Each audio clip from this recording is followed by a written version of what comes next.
أعوذ بالله من الشيطان الرجيم. بسم الله الرحمن الرحيم. سيقول السفهاء من الناس ما ولاهم عن قبلتهم التي كانوا عليها قل لله المشرق والمغرب يهدي من يشاء إلى صراط مستقيم.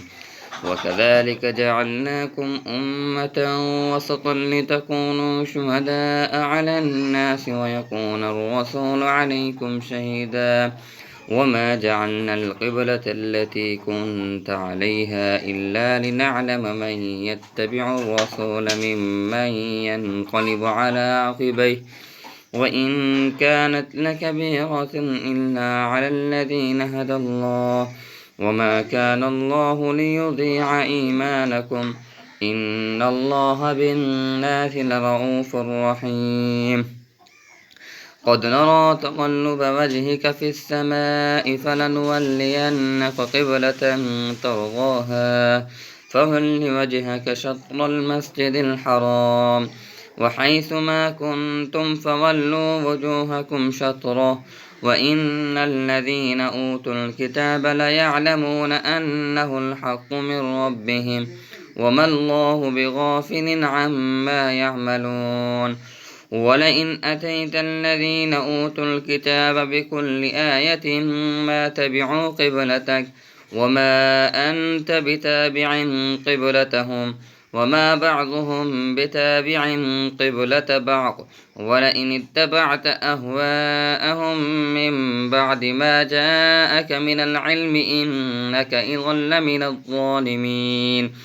الذين آتيناهم الكتاب يعرفون كما يعرفون أبناءهم وإن فريقا منهم ليكتمون الحق وهم يعلمون.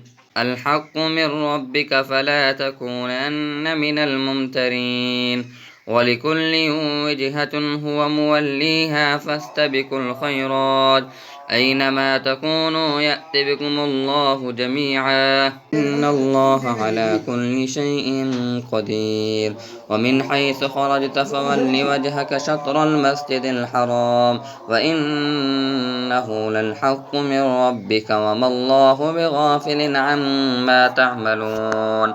ومن حيث خرجت فول وجهك شطر المسجد الحرام وحيث ما كنتم فولوا وجوهكم شطره لئلا يكون للناس عليكم حجة إلا الذين ظلموا منهم فلا تخشوهم واخشوني ولأتم نعمتي عليكم ولعلكم تهتدون. كما أرسلنا فيكم رسولا منكم يتلو عليكم آياتنا ويزكيكم ويعلمكم الكتاب والحكمة ويعلمكم ما لم تكونوا تعلمون. فاذكروني أذكركم واشكروا لي ولا تكفرون. صدق الله العظيم.